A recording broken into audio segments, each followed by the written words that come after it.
Okay, Assalamu alaikum everybody. Thank you for joining us today. For any tech issues, if there were any, I want to welcome you to our Reviving Dawah webinar. Really, the point of this webinar was to talk about Ramadan, was to talk about the topic of Dawah, and I'm Faisal Gias, I'm the Executive Director of the Oasis Initiative. I want to welcome you guys all. We have an amazing program today. We have speakers from all over the country, all over the world. We have with us an extremely diverse set of individuals. We have Shaykh Muslema Purmul. She'll be coming to us from Southern California. She brings extensive experience working with the local Muslim communities here in America. We have with us musician Brother Ali, who also has decades of experience, again, working with communities, especially in urban centers. We'll have with us Sidi Harun Sugich from Istanbul, who he's an elder in our community, someone who has experience on this topic as well. And we're going to try to do a few things today. One is to highlight the Bisau campaign, which is our current Launch Good campaign. You can go to launchgood.com and it'll be the first image that you see there. We want to highlight over here today. So we'll get started with Shaykh Muslema. Assalamu alaikum.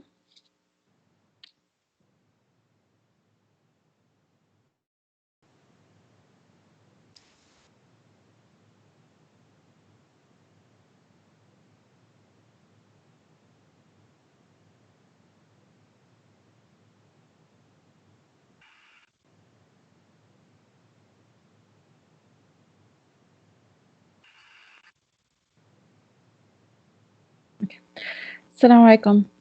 Bismillah ar-Rahman ar-Rahim. Alhamdulillah Rabbil Alameen. Wassalatu wassalamu ala khairul mursaleen. Muhammad al-Nabi al-Ummi wa ala alihi wa sahbihi ajma'in. Subhanaka la ilma lana illa ma 'allamtana innaka antal alimul hakim.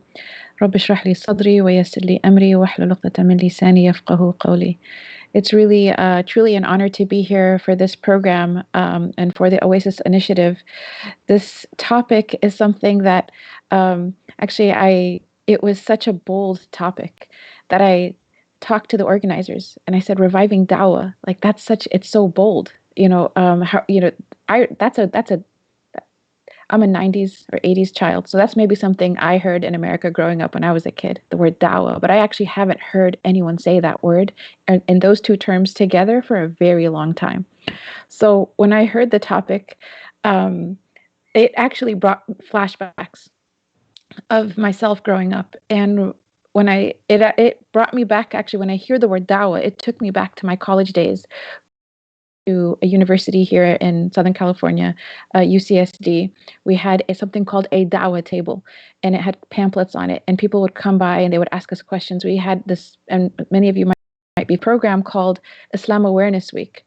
And there's, out of all of my Dawah experiences, that I days, there's literally one moment that has never left me. And it is such a powerful moment. I have witnessed in my life, alhamdulillah, many, many shahadas where people come and they take shahada with publicly in a huge gathering.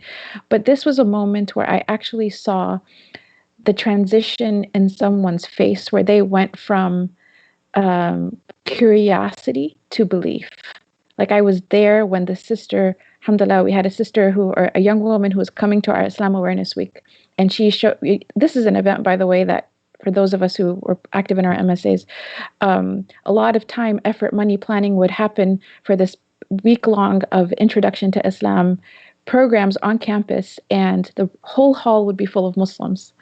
It would be the whole community would show up to our Islam Awareness Week, and maybe there would be 4 people of a different faith or a different background in the room, 4 people who are not Muslim. And subhanAllah, I remember one week where the same girl came to every single program. And afterwards, she started to ask questions, and she would see me during passing period. And I remember this moment where she was talking to me, and she went from this tone of curiosity and also combativeness, because she came in as, she said that she had really bad perceptions of Islam before. She was active in the feminist community. And so she was asking a lot of questions about women in Islam. Now, in just randomly in one passing period, she wanted to discuss some point from a guest speaker's talk. And she literally went from saying, oh, that's interesting, to all of a sudden just nodding her head and going, yeah, yeah, yeah. And at her, and her face looked different. And I will never forget that moment, because it was like I could see Iman enter her heart.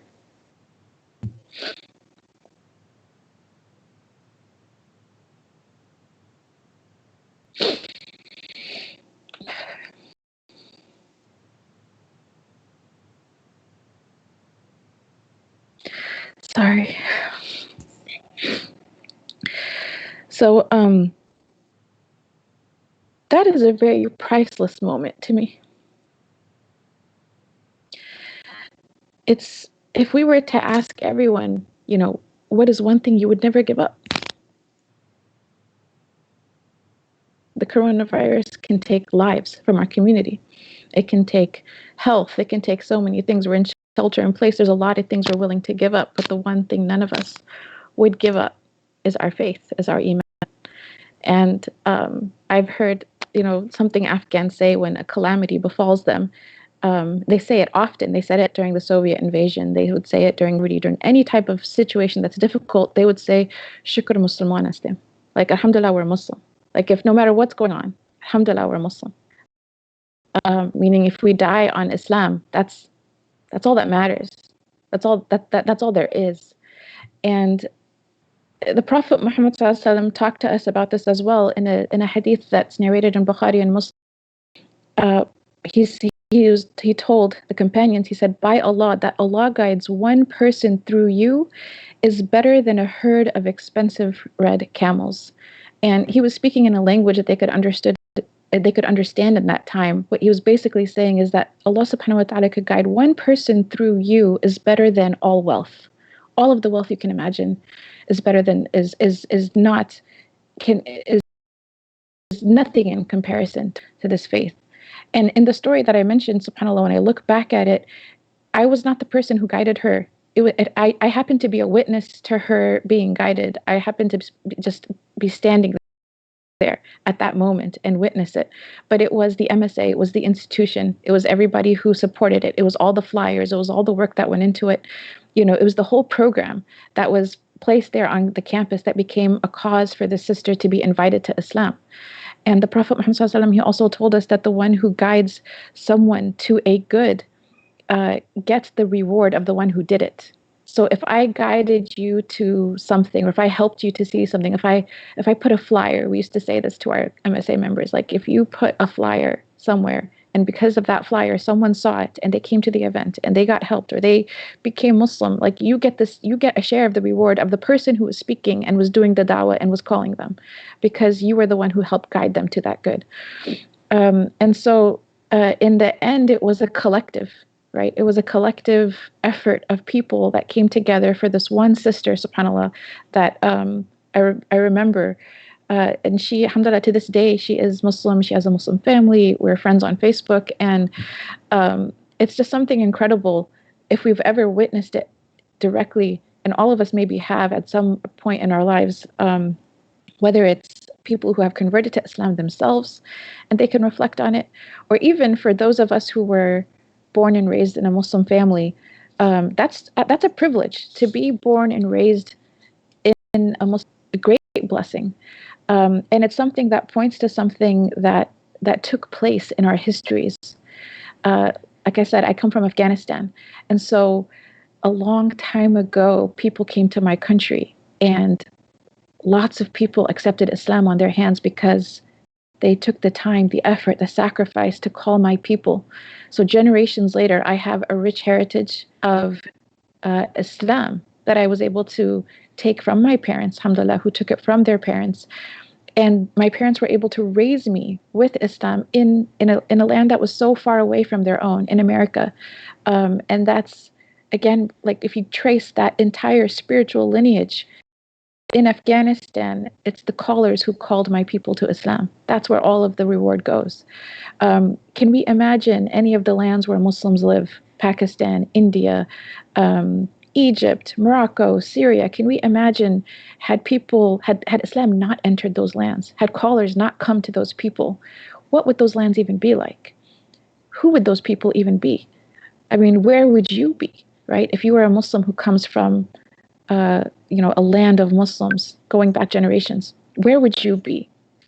And so we have to be grateful to this blessing that Allah subhanahu wa ta'ala has given us. In the Quran, Allah subhanahu wa ta'ala says in Surah Ali Imran, وَلْتَكُنْ مِنْكُمْ أُمَّةٌ يَدْعُونَ إِلَى الْخَيْرِ وَيَأْمُرُونَ بِالْمَعْرُوفِ وَيَنْهَوْنَ عَنِ الْمُنْكَرِ وَأُولَٰئِكَ هُمُ الْمُفْلِحُونَ. Let there arise out of you a nation, an ummah that invites to all that is good and enjoins to what is right and forbids what is evil, and it is they who will be successful.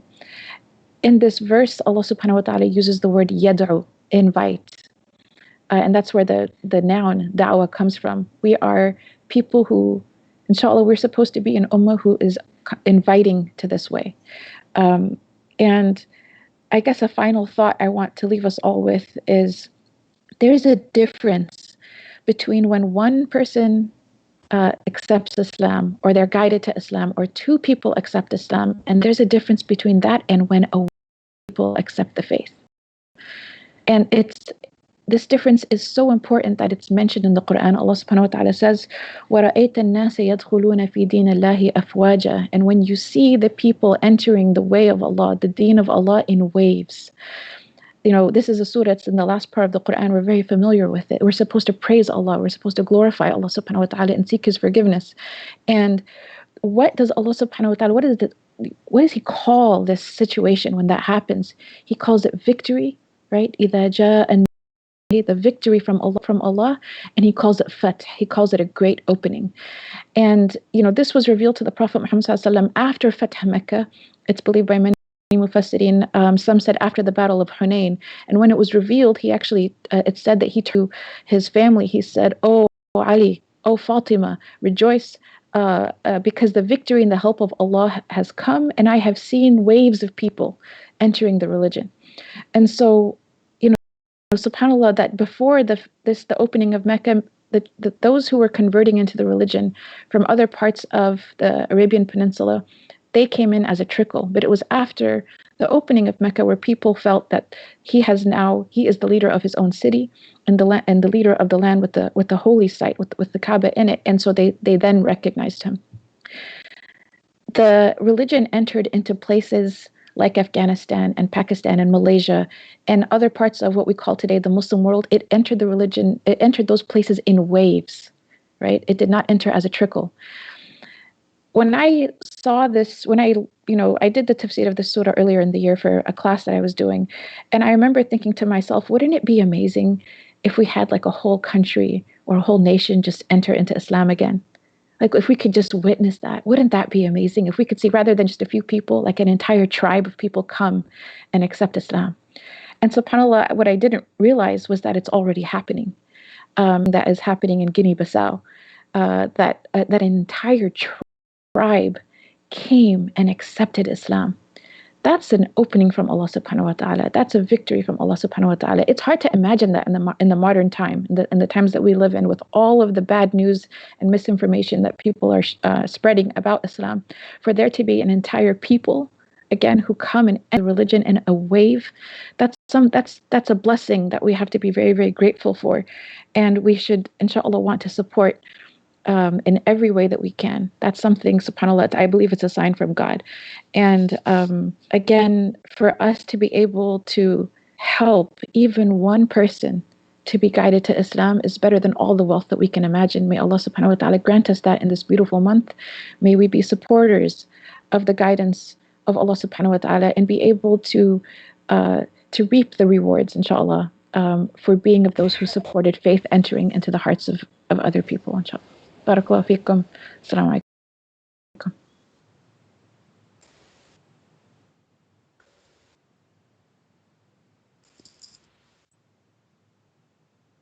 Okay. Assalamu alaikum, everybody. Thank you so much, Shaykh Muslema, for the beautiful words. I want to thank her very much. That was very touching. One of the things that she mentioned that speaks to me personally is this idea of our ancestry and our ancestors and who they were. And coming from the subcontinent, for me, I have this feeling of I really wanted to meet my ancestors, but that's really the beauty of our religion. We pray for our offspring. And somebody in maybe a few generations ago, maybe 500 years ago, prayed for me. And so I really appreciate that, and I really want that to be something that we can bring to more people. And part of this project for Guinea-Bissau that we're trying to do is, as Shaykh Muslema said, this religion comes to people in waves. And we have an opportunity here to support a group of people who are entering Islam in waves. And I want to talk a little bit about the program. I want to talk a little bit about what this is. And our brother Harun Sugich, who will come on after I speak, will tell you the story of the man we're trying to support as well. One of the things that we're trying to do at Oasis is to be really transparent with the way that we speak about our programming. So this program really is a Dawah project. And as Shaykh Muslema said, that's strong language in today's environment. But for us, Dawah is really important and it's necessary. And when people invite us to teach them their religion, we have a responsibility to really step up. And so part of that is just us doing this program. This Launch Good project itself, if we could put on the screen what it looks like, we're trying to raise a certain amount of money, and inshallah by the end of today we can hit our goals.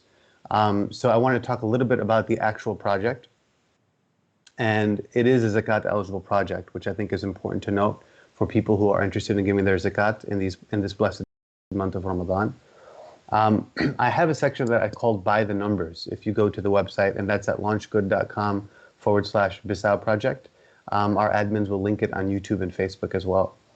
But one of the beauties of Ramadan, as you all know, is at the end of our really, tenuous and sometimes hard fasts, we get to break our fasts, and then at the end of the month we have Eid. And we have an Eid al-Fitr program and a Quran program that we want to provide to these villages. And right now in Guinea-Bissau we have 4 villages that we support, and there's about 3,000 people that come to the festival. And so to give people clothes and to give them prizes and to have a Quran competition and to really celebrate a religion that's new to them, I think is something that I really want to stress. The other thing that we have in these By the Numbers is we have Islamic education programs, a lot of times for children. This is where they learn how to recite Quran, they recite the Fatiha, and we have daily classes for them. And right now we have an opportunity in this webinar to expand those programs. And so we can reach 1,000 people. That's our intention, is to have 1,000 people in these programs daily, learning Quran and really learning the deen itself. And of course, as I mentioned in Ramadan, just having suhoor and iftar every day. This isn't the wealthiest country in the world. We live in the wealthiest country in the world, in the United States of America, but this country isn't.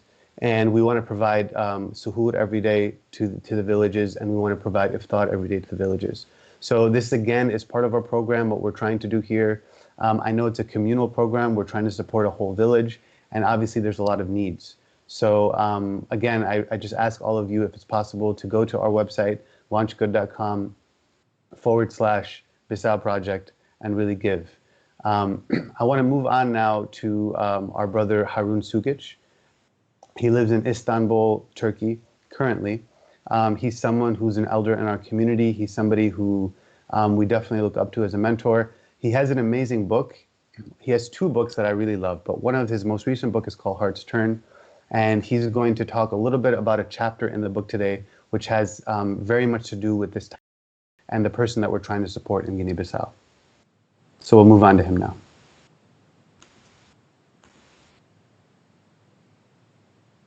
Assalamu alaikum. I'll get right to I'll cut right to the chase and start reading just a one sentence introduction. I was introduced to the community in Guinea-Bissau through Sheikh Muhammad al-Jilani, and so I'm going to continue reading from the book. The chapter is called Dream Progression. I was keen to meet the man who was bringing his traditionally obstreperous people, those who refuse, to the way of Islam. Sheikh Muhammad told me that there were many who were waiting for him to receive them into Islam, so I started making plans to accompany him to Guinea-Bissau. In the event, that particular journey didn't happen, but the Sheikh encouraged me to come to the Gambia the following January. It was there in Banjul that I met Antonio Montero Fernandez, now known as Maulana Abdallah. He appeared to be a simple, soft-spoken working man with strong face, a beard flecked with gray, and the rough hands of a builder, which was how he earned his living. Beneath this working-class exterior was a deep well of spirituality. Born in Guinea-Bissau on September 5, 1958, Antonio showed signs of intense piety from childhood. I didn't know through which religion, but I knew with certainty that I would call people to God. There was a game that children played in which they would give themselves nicknames. At the age of only 10 years old, Antonio gave himself the name Winda Bogobati. Winda Bogobati. This is difficult. Winda Bogobati, Sina, which in his language means, through me you will find the path. When he was a small child and through primary school, he wanted to be a doctor. As he moved into adolescence, he aspired to the priesthood. He studied the Bible with great passion, but at the age of 17, disenchanted by organized religion, he left the Christian church while continuing his Bible studies. Then he fell ill. For 3 months, he was at death's door. I thought, if I die, I won't be able to fulfill what I came to fulfill. He began having dreams. Night after night, he would dream of the prophet Jesus, peace be upon him. In the dream, Jesus, peace be upon him, would take me by the hand and lead me to a river that was not a river in my land. He would tell me of virtues and show me beautiful things. The dreams were long.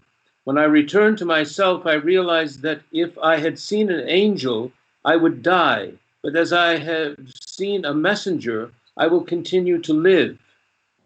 Antonio continued to have vivid dreams. In a single night, he would have as many as 7 dreams. I never told anyone about these dreams, with the exception of a sage who simply said, "You are on the right path." After he regained his health, Antonio continued his search and discovered the Baha'i faith. It struck him as similar to Protestantism, but they said, this is something new. This is a new faith. So I thought I would try it out. I attended a gathering and decided to accept it. The Baha'i faith is a heterodox cult that emerged in Persia in the mid-19th century and was immediately reviled as heresy in Iran and throughout the Muslim world. In other parts of the world, the Baha'i attracted a growing number of adherents through its soothing and seemingly open-minded messages of universal brotherhood, the unity of religion, the promotion of world peace, and its easy and unchallenging religious obligations. The fact that this new religion didn't appear to be dogmatic in the way established religions seemed to be would have been compelling.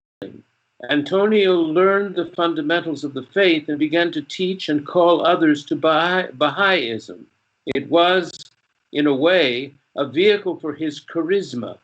Through his preaching, he brought over 12,000 people in West Africa to the Baha'i faith. Eventually, though, he became disillusioned with the flaws and egoism he found in the Baha'i organization and stopped proselytizing. He continued, for the time being, to identify as a Baha'i. Throughout this period, he was inwardly driven by a series of celestial dreams. In 1993, I ascended to heaven and was presented to 3 prophets of God, Jesus, Moses, and Abraham, peace be upon them. I shook each prophet's hand. I then saw a figure sitting upon a higher level. I ascended stairs to reach the figure and found myself in the presence of the Prophet Muhammad. May God bless him and give him peace. We did not speak, but he communicated telepathically. I saw a door behind the messenger, and I wanted to pass through that door, but after a silence, the Prophet spoke. Go back to the world so that you can educate your children and grandchildren. At that moment, I began descending to the earth, but never arrived.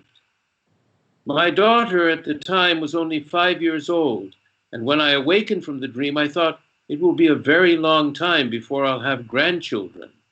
Time passed, more dreams. In another dream, I ascended to the heavens. Arabic script was written on the sky. A rope dangled before me. I took the rope in my hands, and the rope swung me to a place I had never seen before, but I knew that it was Rio de Janeiro. I tried to descend to the city, but could not. The rope then swung me to South Africa, then to Morocco. I descended to Morocco. In real life, Antonio would retrace part of his dream trajectory, visiting Brazil, Portugal, and eventually Morocco. In 2006, 13 years after his first dream of the prophets of God, Antonio had another powerful and decisive dream. In the dream, I found myself on top of the moon. I felt something hold me with great force and hurl me down to the earth. I was falling with such force that I thought if I hit the earth, I'll break into 1,000 pieces. And then I decelerated and found myself descending onto the shoulders of a powerful man who picked me up and placed me down on the earth. Antonio had reached an impasse and crisis point. He journeyed to Morocco in 2008 at the beginning of Ramadan, seeking answers. He stayed with a Muslim friend there who he had met earlier in Guinea-Bissau. He joined in the fast. He spent most of his time alone and slept. He looked in vain for a Quran translated into Portuguese. He settled for a Spanish translation. He had picked up a Quran before in Guinea-Bissau and had seen something beautiful in it, but someone tapped him on the shoulder and took it from him. He wanted to see it again. He was deeply affected by a verse from Surat al-Furqan, the criterion. Have you not seen how your Lord stretches out the shadow? If he had willed, he could have made it still. He made the sun a guide to it. We withdraw in it unto ourselves gradually. He read the translation of the Quran. It gave him strength and propelled him to retreat to a Moroccan forest to meditate. I meditated for a very long time. Tears flowed from my eyes continuously. Antonio was in a state of perplexity. As the sun was setting, I raised my hands in supplication and said, "O God, if Islam is good for me, guide me to Islam. And if the Baha'i faith is good for me, then keep me in this faith." I asked God to give me a sign that night, and if God did not give me a sign, to accept my decision. When I returned from the forest, I broke my fast and went to sleep, and in a dream, a man came and killed another young man who was my companion. The man that killed the companion said, "My master is going to come to kill you as well." So this master came, and they were fighting, and I looked up and saw the moon was very near to me. The longer I gazed at the moon, I felt my body growing larger and larger, and when my adversary saw this, he fled. Antonio awoke from the dream with conviction and clarity. I said to myself, there is nothing in this world to prevent me from entering Islam. The next day, Antonio Montero Fernandez became a Muslim. He went to his friend and declared his acceptance of Islam. Astonished, Antonio's Muslim friend confessed that before he had met him, he had seen him in a dream dressed in the white robes of a Muslim and praying as a Muslim. When I arrived in Guinea-Bissau and came to meet you, I found that you were not Muslim. Now today you tell me you wish to enter Islam. So his friend formally received Antonio Montero Fernandez, Winda Bogobati Sina, into Islam through the declaration of faith. Antonio took the Muslim name of Abdullah. For 3 years, he studied the Holy Quran and meditated on its meanings. He left everything and spent time in Morocco, Mauritania, and Senegal. I left my wife and children with God. Throughout his time, he performed remembrance of God a lot, a lot, a lot. While in Senegal, he had a dream. I saw feet, many feet. Then I saw legs. Then I saw bodies. I saw the Balanta people. In the dream, as I watched the Balanta people, I heard the call to prayer, and I realized that my tribe would become Muslim. The Balanta people were calling the prayer.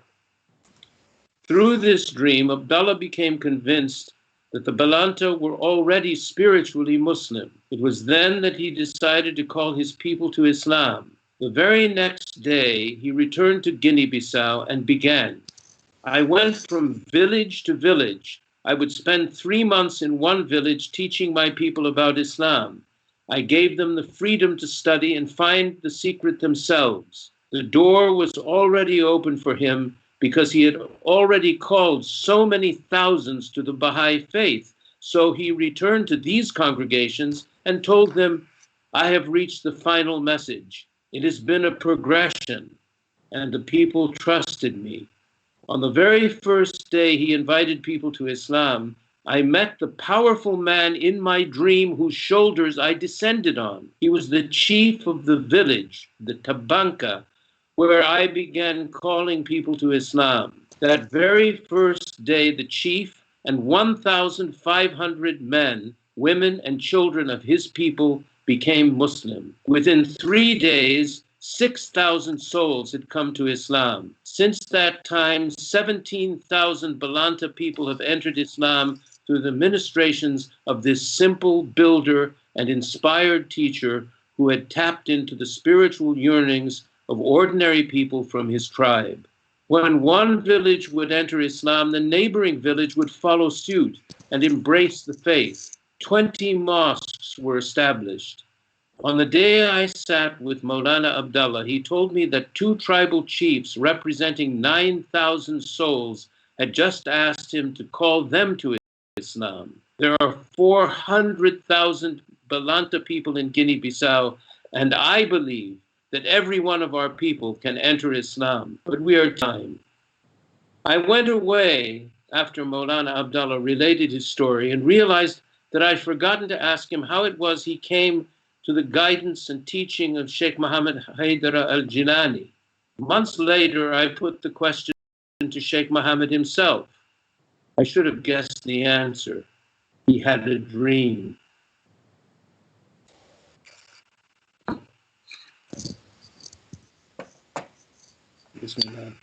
Thank you so much. Thank you so much, Sidi Haroon. What I want to do now, guys, was play you one of our first videos. We have a series of videos that are coming out, and this will be the first one, and we'll just share that. It's about 1 minute, and we'll move on. Calling people to Islam has always been my calling. I just never knew how big of an opportunity I had until I met Maulana. When I first saw him describing the circumstances of his people, I found a man who was oozing of sincerity and wanted nothing more than to call his people to Islam. I was told about how difficult his tribe was and how they didn't necessarily want religion. But Maulana wouldn't give up. So I went with him. He had been calling them over and over and over. And this last time, the door just opened up. They answered. Now we have hundreds of new Muslims and a massive need of providing them with teachers.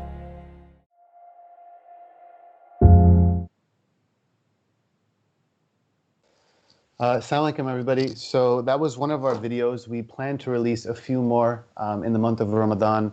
Again, this video and everything else is being directed to Launch Goods.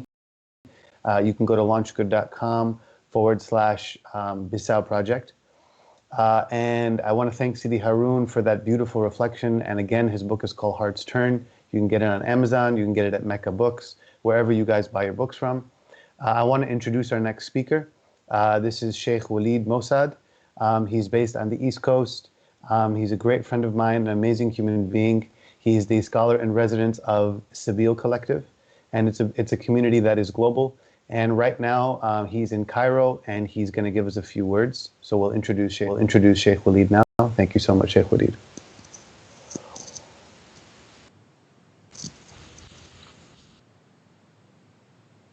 Okay. Bismillah ar-Rahman ar-Rahim. Alhamdulillahi Rabbil Alameen. Allahumma salli wa sallim wa barik ala Sayyidina Muhammadin wa alihi sahbihi ajma'in. Wa ba'd.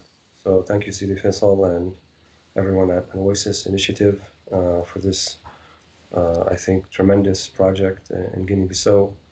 Alhamdulillah, I've been very fortunate, and I've met Maulana Abd Allah twice now in the Gambia. And I had the opportunity to speak with him also a little bit about what's going on. And I hope, inshallah, maybe someday that I can actually make the trip over to Guinea-Bissau myself, Idhnillahi ta'ala. And just speaking about Dawah in general, and what we've learned from our teachers and what we've learned from our mentors and our elders, people like Sidi Harun and people like Shaykh Muhammad Haidar Jilani and many, many others.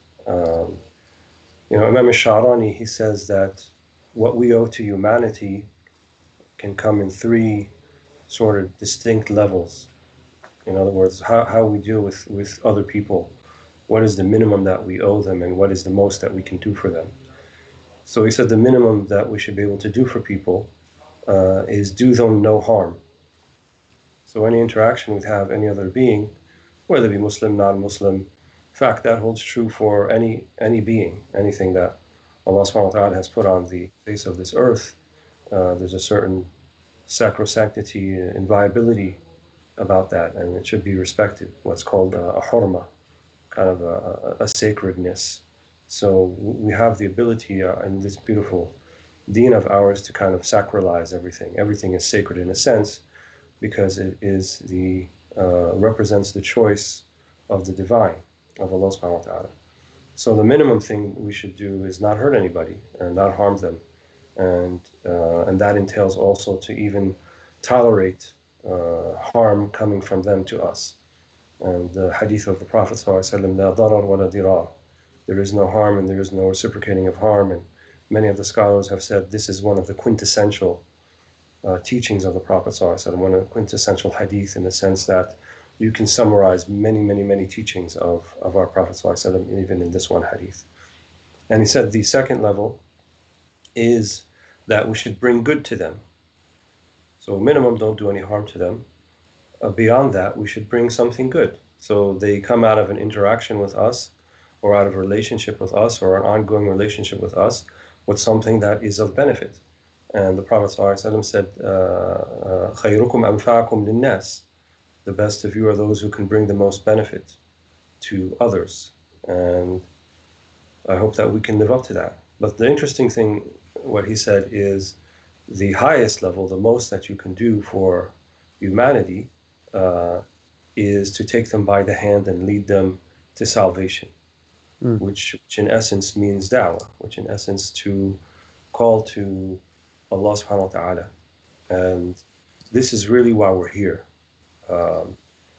Islam is not, it's not a political platform, it's not an ideology, it's not a means for social change, though it could be used for that.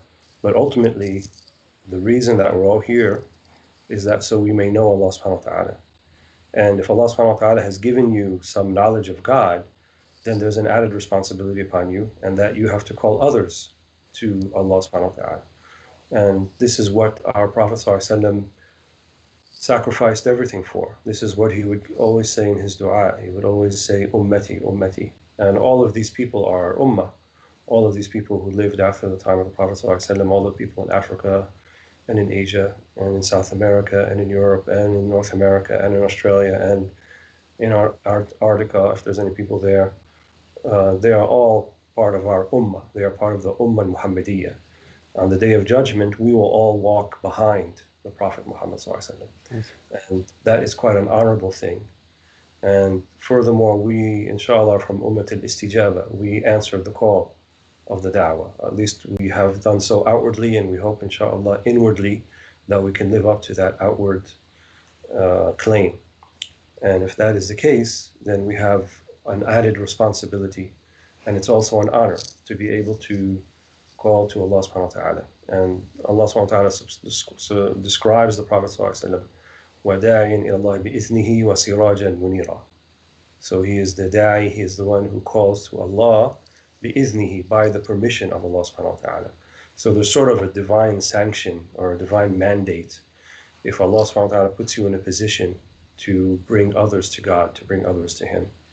And just to see what Mawlana Abdullah has been able to do, it sounds like something we read in the books, like that happened, hundreds of years ago. But there are others who've done similar things. Habib Ahmed Mashhur al-Haddad, that some of you may have known about, called thousands of people in East Africa also to Islam. And one of the things, for those maybe who haven't visited Africa, I've been fortunate to visit both East Africa and West Africa, North Africa. There's a type of, in Arabic I would call it tiba. There's a type of purity and pristine nature, not just to the landscape, but also the people who make up that landscape.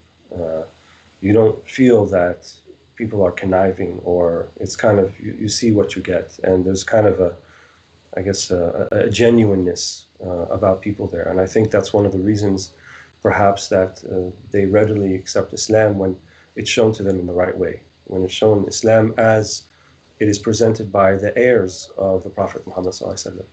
People usually only get into trouble when things get mixed in with it that are not part of Islam. Ideologies and political platforms and all the sorts of things that people tend to muddy the waters with when they inject other things that are there to drive perhaps some sort of personal or political agenda. But I didn't feel that with the people that I come across with. And I think this is a great opportunity for us to be part of the project in any way that you can. The Quran exhorts us to give. If we're in a position of being able to give, then give with your souls, give with your resources, whatever you have at your disposal, then we should be giving. And in actuality, we are the recipients. And that's the beautiful thing about giving, is that you're actually the recipient. And you give something away, it actually doesn't leave you. It only multiplies and enumerates somewhere else for you. So it's an amazing thing that it's still part of you, but even in a greater way, in a better way. And so that, I think, should be our intention in supporting projects like this. And I'm happy to help in any way that I can, and even if it's with a word, with $1, with whatever it might be. And I thank the organizers for putting this together, and I think that's all that I have to say for now. Jazakumullah khair. Thank you.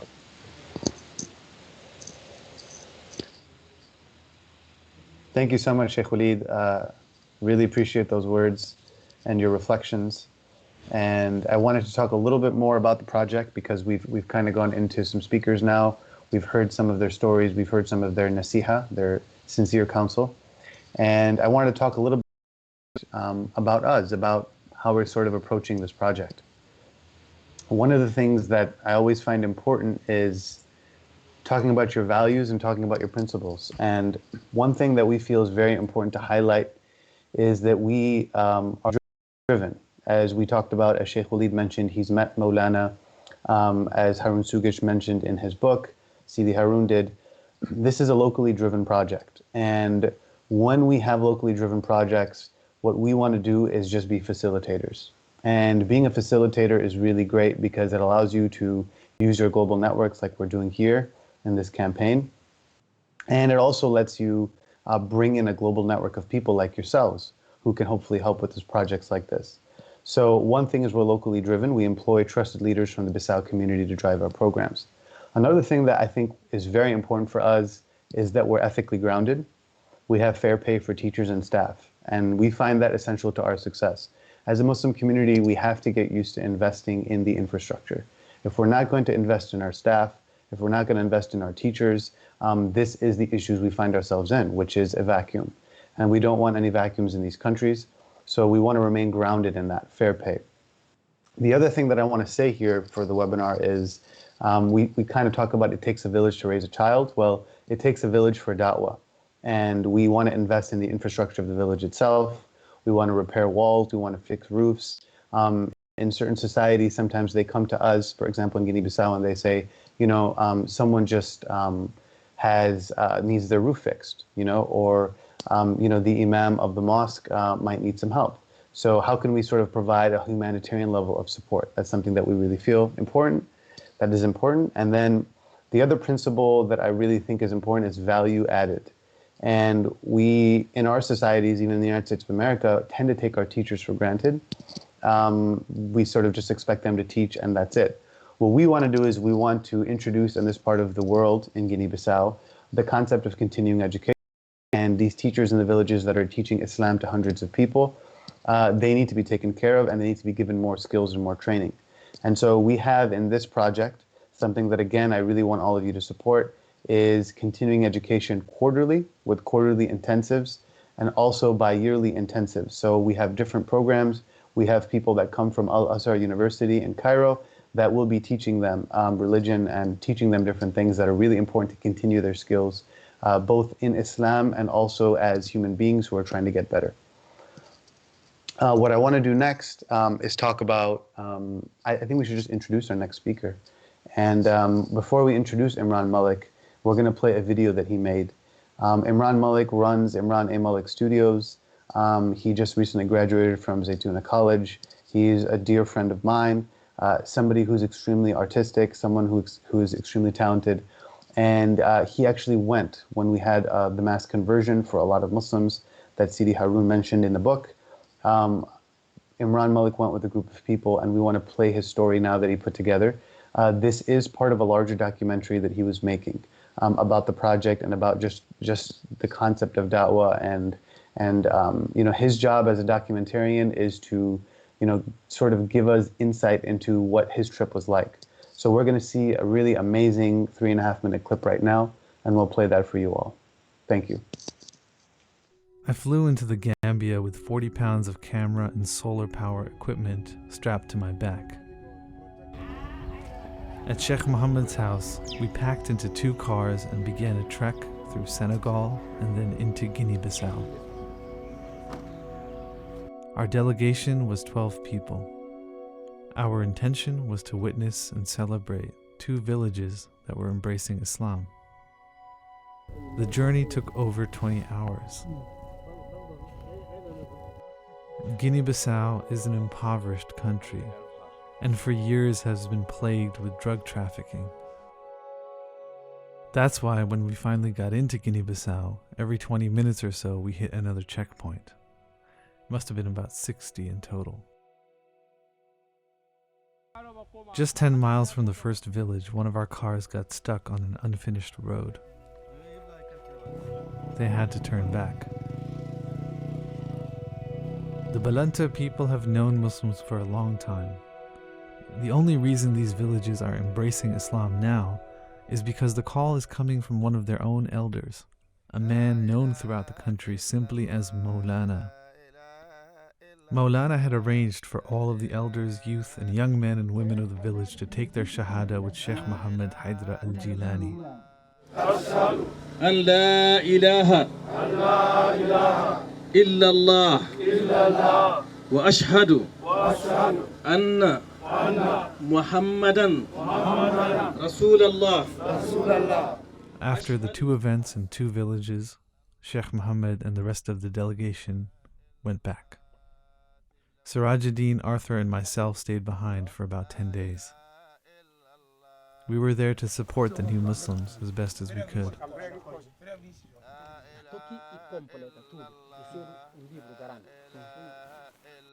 We slept on straw mats, endured mosquitoes, ate whatever was given to us.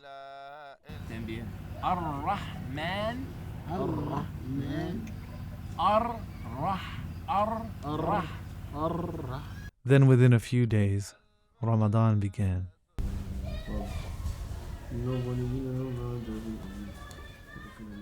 In the few days that we were there, we only scratched the surface learning about these people.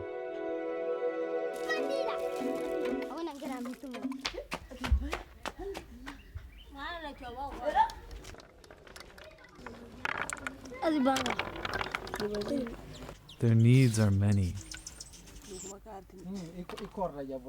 And I pray that the community that I come from, with the many blessings that God has given us, are able to support these beautiful people that strive to join our family of believers, that we support them in ways that are meaningful.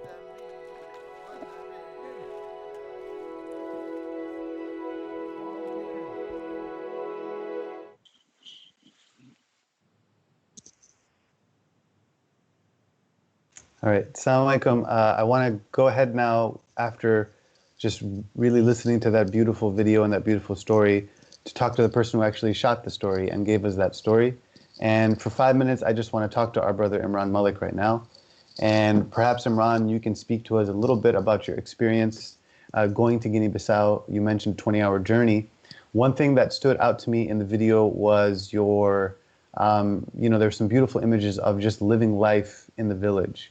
And maybe you can talk a little bit about the people there and your experience in being in a new environment like that. It's really wonderful to be here. Yeah. Okay. Yeah, it'll take 1 second, guys. Give me 1 second. We're going to get Imran on.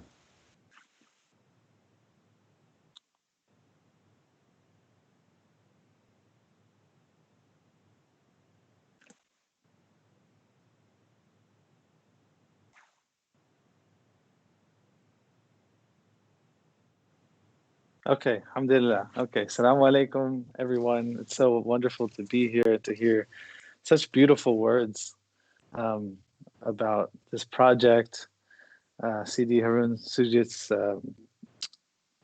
description of Maulana. I mean, I met Maulana, of course, but I didn't know all the details that he shared in his book, so that was really wonderful. And yeah, it was an amazing journey. Very difficult journey. But what was interesting, some of the things that really stood out to me was that, this was 2018, 2 Ramadans ago that we were there, that, in 2018 and 2020 now, that people still live like this. There's people in the world that have no electricity, they have no running water. The only way that they make money, it's amazing. Like I can't eat cashews now because I know how much hard work goes into it. Or at least if I do, I might eat them with extreme presence because I saw them picking the cashews. They look like apples. And on top of the apple is a little cashew. It's so strange. And they sit there, and you see a little clip in that video of a woman. She's taking the apples and she's picking the cashews off one by one. And the only way that the people in these villages that we visited make money is that they pick these cashews and they sell them to foreign markets that ends up in our Costco's and other things like that. So the time that we were there, it was a little disheartening because a lot of people weren't showing up for the classes, but we found out that a lot of the men were out there farming cashews because it was cashew season. So, it's what I'm inspired to say right now is that projects like this, they need long-term presence and long-term support. You have to be there and be present with people over a long period of time. So the only way we can do that is to get teachers who can stay there all the time. It's not enough to just go there and collect shahadas and then to leave. Right. Thank you. So thank you so much. That journey, hopefully, again, I want to tell everybody, is part of a longer documentary that hopefully Imran will put together and release for us. And, the journey, as we said, and Imran mentioned this a little bit, is we don't just want to give these people the shahada and leave. And this is really what this campaign's about. It's about supporting an infrastructure, a place for them to go and to continue to learn their religion. And we hope for this to be just one example of many opportunities that we can provide in the world at large to really spread an amazingly positive, beautiful message of Islam. that sometimes we don't really see in the world on the news and other places. So thank you, Imran, for your time. I want to introduce our next speaker now. I want to introduce Brother Ali. Some of you know Brother Ali as a musician through his music. Others like me know him as just a mentor and someone who is, in my mind, a teacher. You know, you meet certain kinds of people and they're always teaching you, you know, and that's what I really appreciate about Brother Ali, is that in his life, he really lives the role of a teacher. And when you can do that, you just become as awesome as him. So I really want to introduce him now. He'll give us a few words on the topic of reviving Dawah, and hopefully he can also speak to, you know, being in an urban environment, being among certain kinds of people that we see in the United States as well, and speaking to them in a way that really speaks to their hearts about this religion. So we'll transition over to Brother Ali in a little bit. Thank you.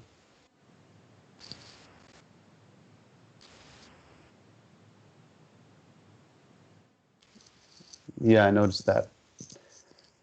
Should we have him call in again?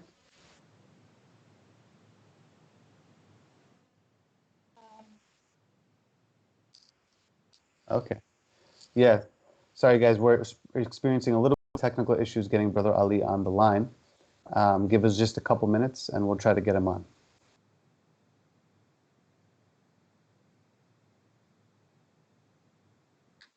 I can say if you want to delay. Okay. So what we'll do is, while we're trying to get Brother Ali on the line, let's go ahead and bring back Imran, because he has a lot more to say, and we can get more of his thoughts. So I'm here. Can you guys hear me? We can hear you, Brother Ali, but we can't see you. Okay. Maybe you can turn off your video. Yeah, there you are. There we go. Okay. So Amina, what should we do? Are we going to Brother Ali next? Okay, so I'm going to introduce Brother Ali, everybody. Let's go ahead and we'll go to him now. Assalamu alaikum wa rahmatullah. Bismillah ar-Rahman ar-Rahim. Wa sallallahu ala Sayyidina Muhammadin wa ala alihi wa sahbihi wa sallam. Alhamdulillah, I'm really grateful and honored to be invited to be in on this conversation.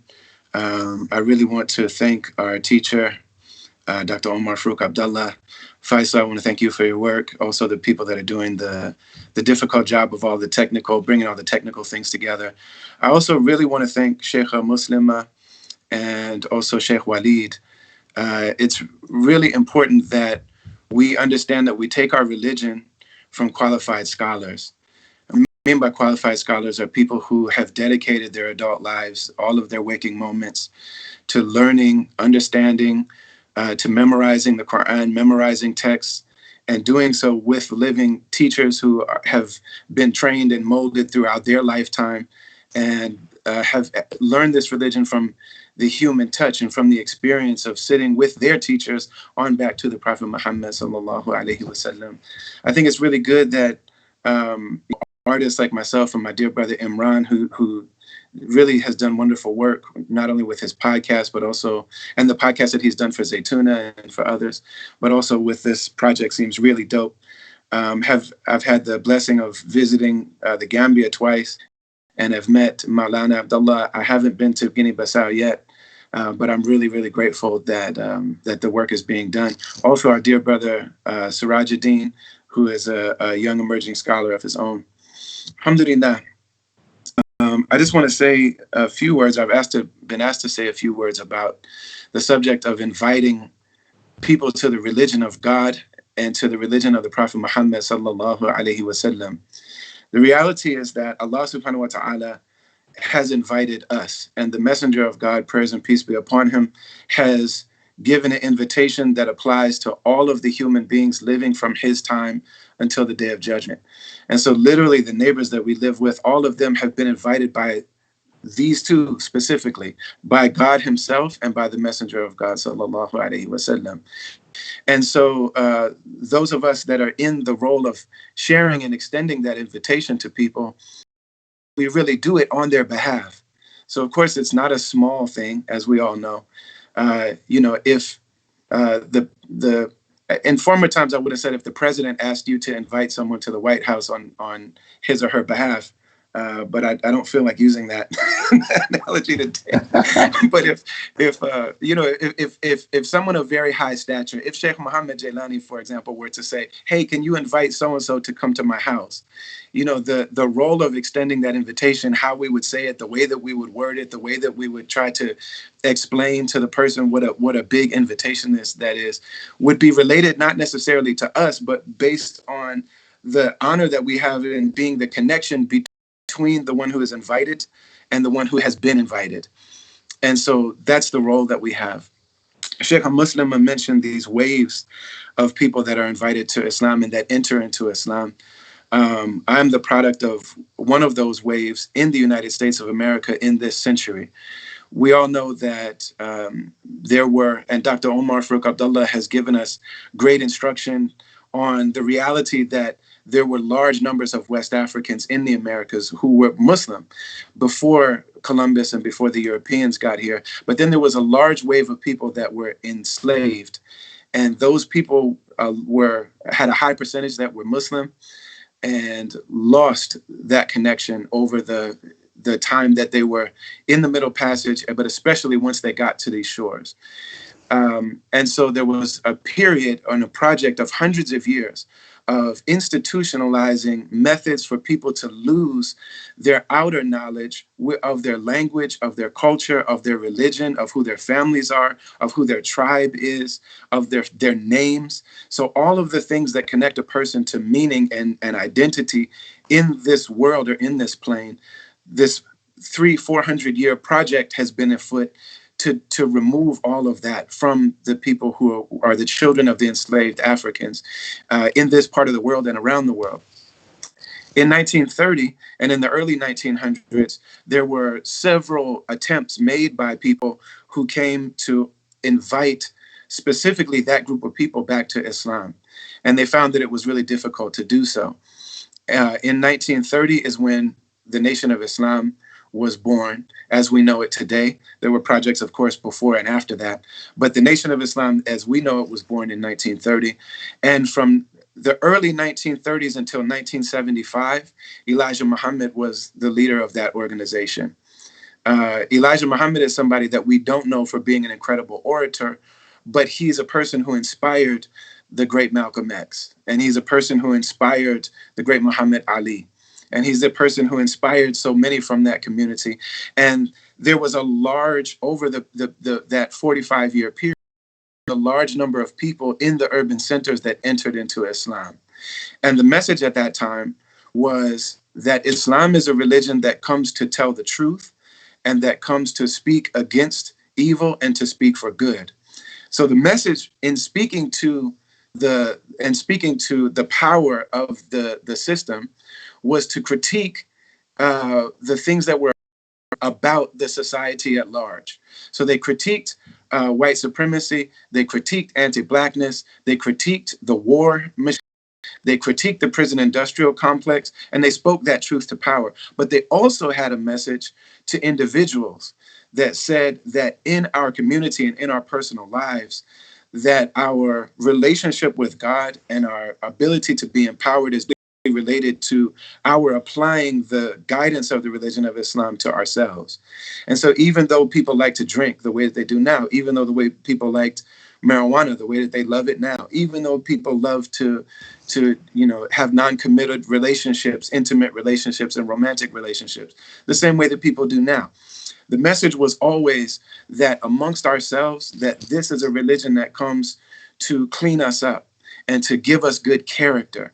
And so in 1975, when the Honorable Elijah Muhammad passed away, his son had been studying Islam and knew that the theology of that initial movement, the Nation of Islam, wasn't what we would understand to be Islamic orthodoxy. And so he had studied Islamic orthodoxy. He had been taught Arabic. He read the Quran, but he was largely taught. So his son, Imam Warithuddin Muhammad, became the leader of the Nation of Islam in 1975. And so this group that numbered somewhere around 500,000, there were in the United States of America in this century, numbered about 500,000. In 1975, when he became the leader, he dismantled everything about the Nation of Islam that didn't line up traditionally with Sunni Islam, traditional Islam, and he introduced the things that he saw were missing. And so in that period, in a very short period of time, this group of 500,000 people who had been amassed throughout this entire project and were inspired by what they were taught, entered into a traditional Sunni understanding of Islam. And then, of course, after that, Minister Farrakhan and some of the people who weren't happy with reinstituted the Nation of Islam. But the overwhelming majority of individuals and families that were in that community stayed with Imam Warithuddin Muhammad and became what we understand to be Orthodox or traditional Muslims. So this is something that happened in our time period, and I think it's really important and useful for us to look and see what was it about this movement of people from 1930 until today. This work continues until this day. And just a very few things that I can point out. One of the things that Dr. Cornel West said to me when I was talking to him about speaking to my audience and trying to introduce them to things and to ideas and concepts I thought would be really beneficial for them. One of the things he said to me is, you can't lead the people unless you love the people. And you can't save the people unless you serve the people. And he's known for speaking in these what we call Westisms, like these really poetic gems that put things into, that make things, these enormous concepts very useful. But as a person, I was introduced by that da'wah in the 90s of urban Black Islam. And a lot of the young people, a lot of the people in my generation who were young at that time, who entered this religion, Black and white, came through hip hop music and came through Black urban Islam. The message was very clear. The message at that time was that you are more valuable than this society has made you out to be, whether you're Black, white, or other. Because the reality is that we all know that Black people have been taught that they're less than human, that they're not very nuanced, that all of these hypersexualized and violent messages and images that we get about Black people. But what they even said to those of us who came from the European American side of things was that calling you white has reduced you to something smaller than what you are. Being white doesn't mean anything other than you're supposed to be superior to somebody else. And all of the white people in this country have a feeling, or most of them have a feeling that that's not true and that's not something that I believe in. So having lost so much of the connection to who all of us are, the message was that you're more valuable, you're bigger, you're more profound. You're a soul living inside a body, and your soul is directly from the infinite reality that was created by God. And God knew you before he created anything at all. And along with that, there's a lifestyle and there's a character building mechanism of this religion that will make you allow you to become who you're meant to be. So those things I think are really beautiful, that this religion is beautiful and perfect. It doesn't need to be rebranded. It doesn't need to be made, as our teacher Shaykh Walead said, it doesn't need to be equated to an ideology or a political platform. But then also these people that we're talking to, these people that we're inviting are amazing people. We all know what happened with Muhammad Ali, and this will be the last thing, and I'll wrap it up. But we all know the story that happened with Muhammad Ali after he became a Muslim. So Muhammad Ali, rahimahullah, the greatest of all time, the greatest fighter, and the greatest sportsman and athlete, since sports and athletes have been broadcast around the world, that he entered into this religion, and America was terrified of him because of the fact that he spoke the truth. He said, you called us Negroes and we're not. We're on earth. You said that we're small and we're not. And he told the truth to America directly with no, he didn't rebrand it. He didn't hold any of it back. But then he also spoke to his own community and said, we need to do better. We need to live better. So America was terrified of him. And even though he was the greatest fighter while he was active, America was terrified of him. But then he was asked and recruited to go to Vietnam. And he said, I won't do it. And he refused to do it based on the was Muslim. Our dear beloved teacher, Dr. Umar Faruq Abd Allah, did the same thing, by the way, and actually met Muhammad Ali while he was opposing the draft. Allah preserve him. So when Muhammad Ali took that particular stance, and America saw, the world really saw, that he had to give up his title, he had to give up, his championship and the ability to practice what he was a master of, which was professional heavyweight boxing.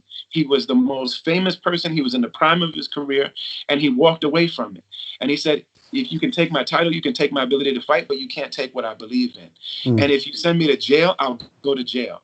And he said, if you put me to death, he looked in the camera and said, then stand me up right now. I'm ready to die for what I believe in. When he made that stance, the world fell in love with him. And by the time he reached his old age, he had become a hero to everybody when they had feared him. And they looked back on what he ended up doing, and they said, we need to re-examine what he was saying and find the truth in what he was saying. So we all know that part very quickly. Before Muhammad Ali was a Muslim, when he was 18 years old, he was accepted into the Olympics on behalf of the United States. He went to Rome in 1960, fought in the Olympics, and won the gold medal.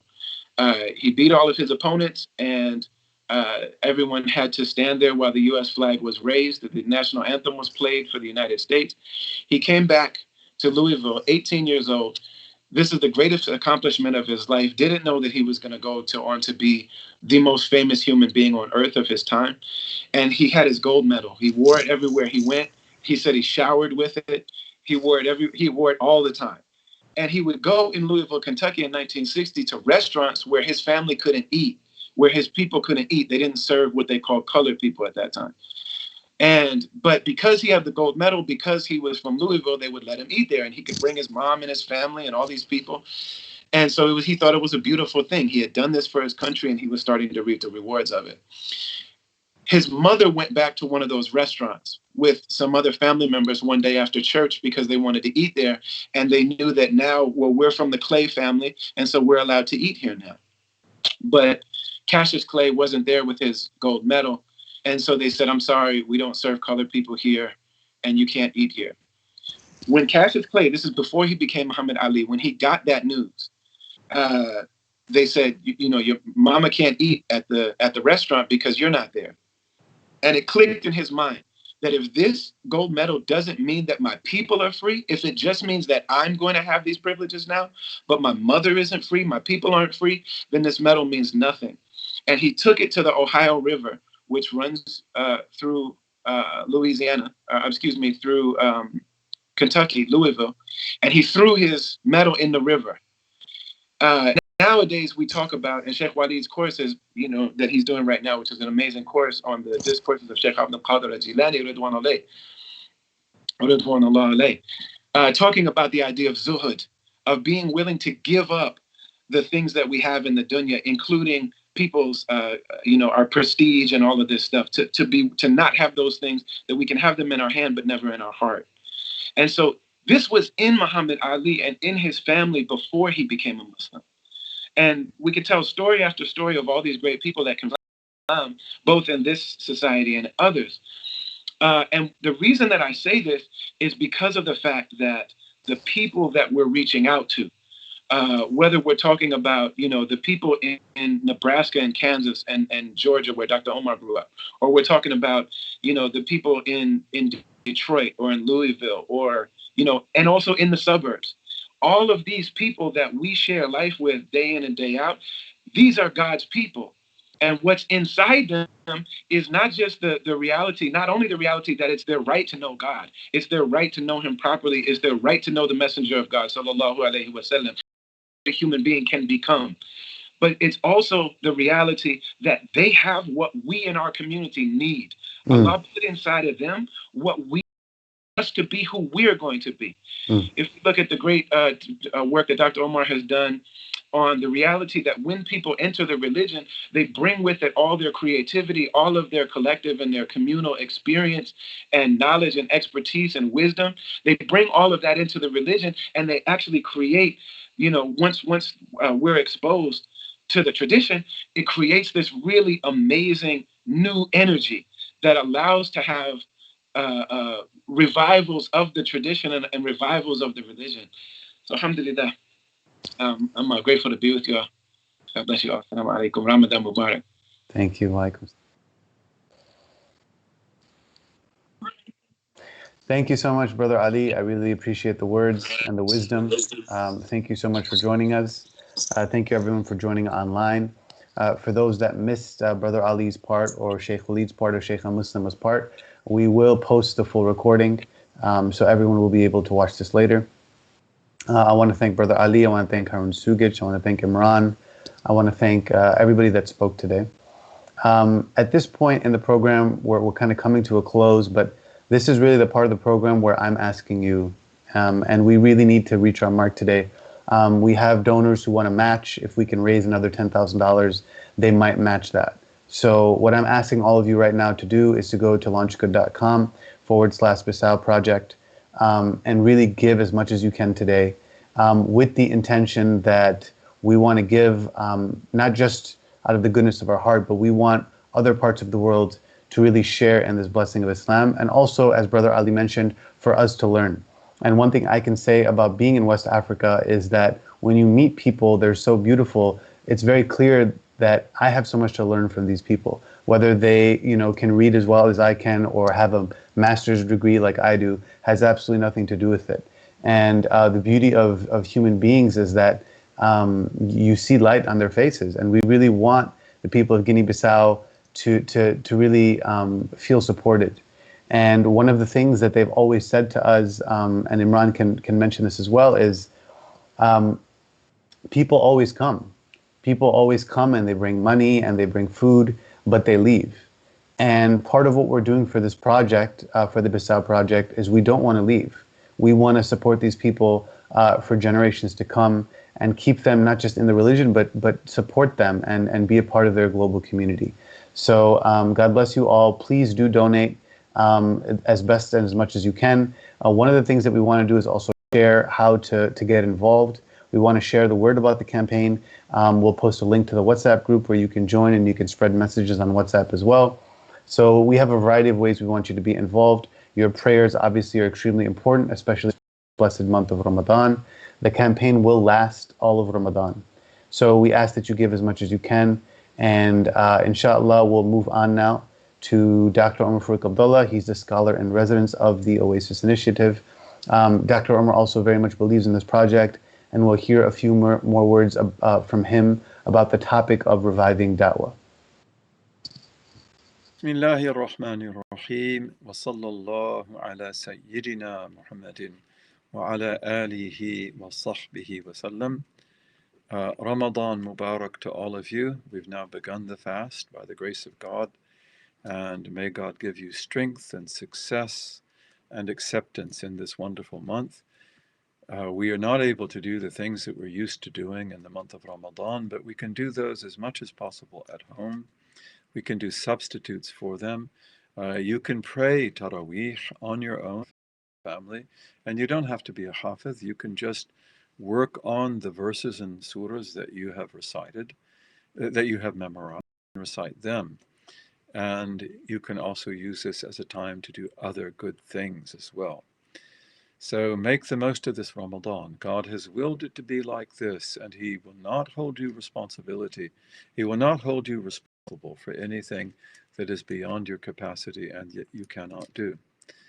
Ramadan is a time of graciousness and mercy and generosity. The Prophet ﷺ was more generous in this month than any other time. And one of our acts of generosity, and it's also a duty, is to do da'wah, is to do the da'wah. And so we have right now a project going on in Guinea-Bissau, which is a da'wah project. And I want to ask you to support that with your prayers and with your advice and with your attention and by telling others if they're interested. And we'd like to raise funds for that, independent of what we do in our own organization. We would like this to be something else that people, even people who are not associated with us and don't even know about us, that they can contribute to. Guinea-Bissau is a beautiful country and an agriculturally fertile and rich country that is to the south and the west of the Gambia. It's not very far from the Gambia. You have to go through Senegal a short distance and then come into Guinea-Bissau. The Gambia, which is the smallest country in Africa, and in my mind, one of the most beautiful and one of the best, the Gambia, Gambians are 100% Muslim. When you see Christians and others in the Gambia, they're always from someplace else. They're not Gambians. Guinea-Bissau, on the other hand, is one of those countries from which people come to work in the Gambia or to trade in the Gambia or to visit. And Guinea-Bissau has an old Muslim population, which is centuries old, but it also has a majority of people who follow traditional African religion and who are also Christian converts, especially Catholic. It was a Portuguese colony, and the Catholic Church has spent a lot of money on Guinea-Bissau. There are 4 tribes there: Manjaco, Balanta, Papel, and another tribe. I don't remember its name right off.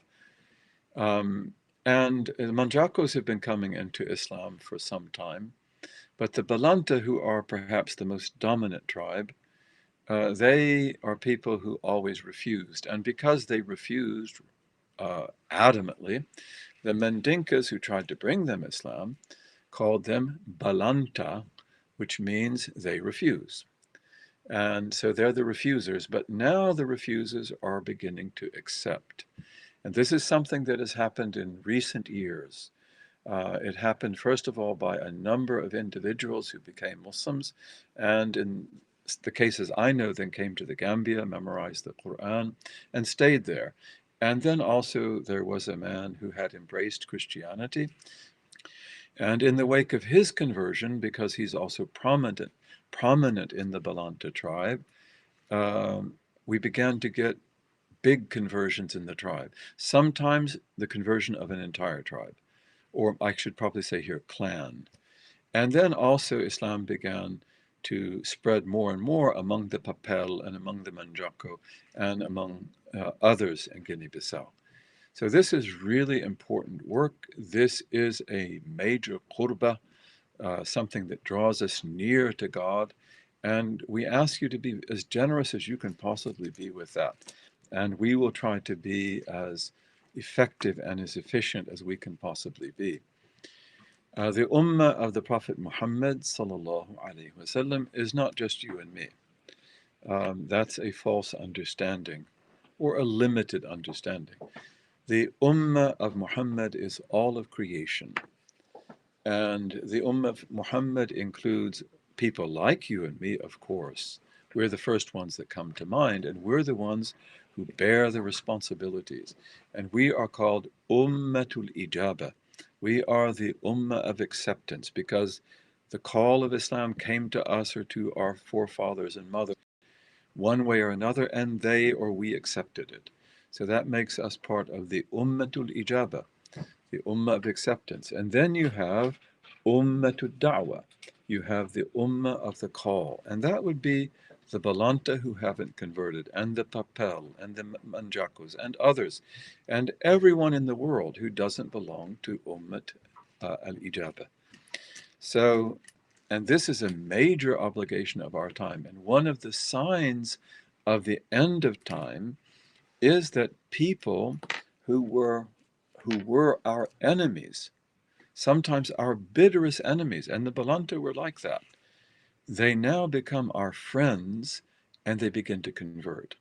And there are a lot of cases like that in the world today. The Mongols of Mongolia are one. They were adamantly opposed to Islam, and they were completely intolerant of Islam. And now you have a significant number of them who have embraced the Dawah. So this is very important. And this is something that we need to take interest in and we need to pay attention to. And in that, it's not just money, to pay for teachers and to pay for very humble and very basic facilities. But it's also that we need to learn how to do this. We have got to learn how to do da'wah effectively, intelligently, thoroughly. And we've got to learn also how to organize them then as Muslim communities. Without, for example, in the case of the Balanta, destroying their tribal network or harming it or causing division among them. And so far, Islam has spread very peacefully among the Balanta. And we've had cases, for example, of an old woman who told her people, this is a good religion for you, but she says, for me, I'm still going to eat my pigs. I'm still going to stay with what I have and eat pigs. And then not long after that, she said, actually, I'm going to join you and give that up. So it's been spreading among the tribes, and we've tried to be really sensitive to them in this and really careful without dividing the tribes. And then how do you make them a Muslim community after that? And the Balanta live very much off of basic agriculture, which they do very well, and also the raising of livestock, cattle and sheep and goats. And so maybe also at some point, we could also bring in permaculture, for example. We could expand things. They have a problem also of saline water because Balanta has a lot of inlets and a lot of bays and a lot of islands, and the ocean is really there. The Gambia has a similar situation, but the Gambia has in the middle of it the Gambia River, which is a huge freshwater river. So Gambian water, well water, doesn't tend to be saline, but in the land of the Balantas, the rainwater is the best water, and when you dig a well, it may be very salty. So you have to look for the good wells. So we've also need to work on the wells. We need to dig wells. We need to find the good places to do that, and we need to help them with their agriculture as well. So there are many things to do, and for us, the da'wah is not just to give shahada and to walk away, but it is to give shahada and to stay. And that means to have teachers stay there who we strive to find among the very best, who will do that work sincerely. So this is something excellent for you to do in Ramadan and after Ramadan. This is a fundamental obligation of Islam. Every messenger and prophet is sent to give da'wah. And you, as a follower of those messengers and prophets, have also the obligation, if you give the da'wah, to support it. Of course, to do it, you really have to be properly trained. You have to have the right kind of education. You want to make sure that what you're teaching is correct and not false. And you want to also make sure that the approach you take is suitable for the people. The way that we would do da'wah, for example, among African Americans or Latinos or European Americans or immigrants, wherever they come from, is not the same for any of those groups. It would differ for every one of those groups. And it would differ in all cases very much from the Balanta. So we have to learn how to tailor-make the da'wah in every case. And you can be sure, bi-idhnillahi ta'ala, as the years go by, that we will be called to do these kind of operations all over the world. And even in our own countries, in the United States, in Canada, in Mexico, and elsewhere, in Great Britain. And in all those cases, as with the Balanta, to also establish viable communities that can take care of themselves, that can take care of the converts, that can look after their needs, that can develop them, educate them about Islam, give them the ability to find good work and income if they didn't have that already. So this is very, very important. The Ummah, as you know, is Ummatul Ijaba, and it is Ummatul Da'wah. All of that is the Ummah of your Prophet ﷺ, and you have to respect them as members of the Ummah. And with regard to those people who are Ummatul Da'wah, the Ummah of the call, even if they don't accept the call, it doesn't mean that then you turn your back on them or you scowl and you begin to speak ill of them. No, because it means that the message didn't reach them yet. And maybe the message will never reach those particular people. But what about their children? What about their children's children? What about their relatives? What about others? So always treat the Ummah of Da'wah with great respect. And the Muslim never looks down on anybody. And the Muslim never regards himself or herself better than anyone, because even though we may be in a good condition, but for the grace of God go I. That what did I do? What did you do to deserve to be part of Ummatul Ijabah, the Ummah of acceptance? The Ummah is even broader than that. The Ummah includes also Ummatul Tashrif, which means the Ummah of ennobilization and of great honor. And this Ummah includes the rocks and the pebbles and the diamonds and the rubies and the jewels and steel and iron and all minerals, even salt. It includes even water, all atoms, all molecules, all compounds. And it includes also all the plants and all the animals. And it includes also the plants and those microorganisms like the COVID virus, which are not really plants or animals. Sometimes they're closer to one group than they are to another. Okay, but even these microscopic things, and we might not even be able to say they live in the same way, certainly, that a plant or animal lives, but they are also part of the Ummah of Tashrif. And you have Ummatul Bishara wal Intidar, and this is the Ummah that received the prophetic news that the Prophet Muhammad would come وسلم, at the end of time and be the greatest of them all. And that's from every messenger and prophet from the days of Adam until Jesus Christ, peace be upon him. And so they belong to his Ummah as people of Bishara. And they looked forward to his coming, and they wished that they could see him or be with him. And you have also Ummatul Fatra, and this is the Ummah of the gap. And these are those human beings who never were exposed to the message. And you find them in the islands, some of the islands of the South Pacific, and you might find them in some of the mountains of the world, or some of the remote villages of Africa or Asia, or even the United States.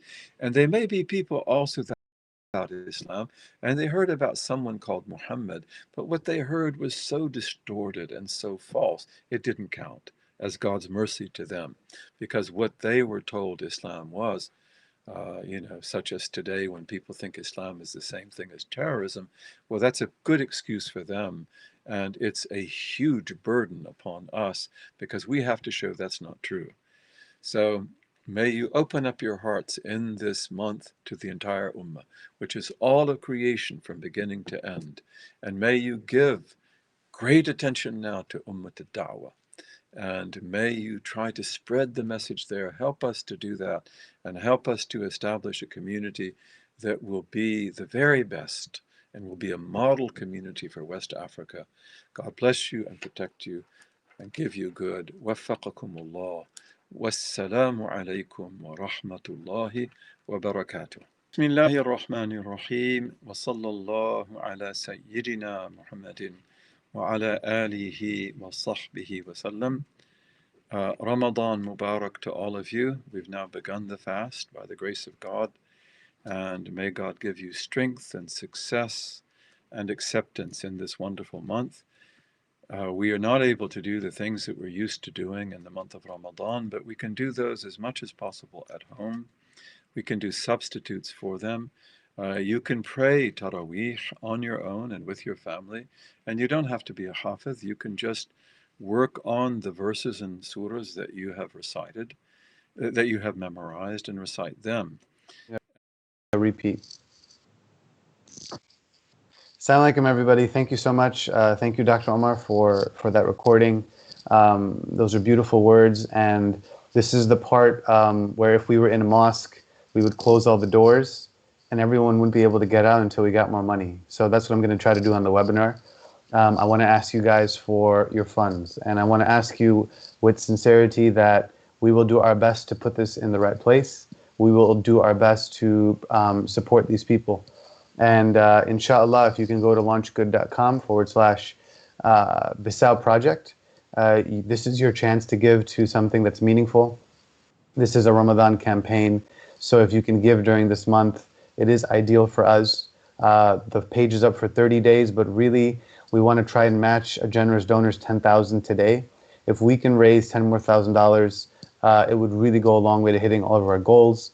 As I said to you all, we currently support 4 villages, but there are 6 more villages that really need our help and want to embrace Islam and need our support. If you can go ahead and really go to today to launchgood.com, it'll be the first campaign you see. It's called the Bisau Project.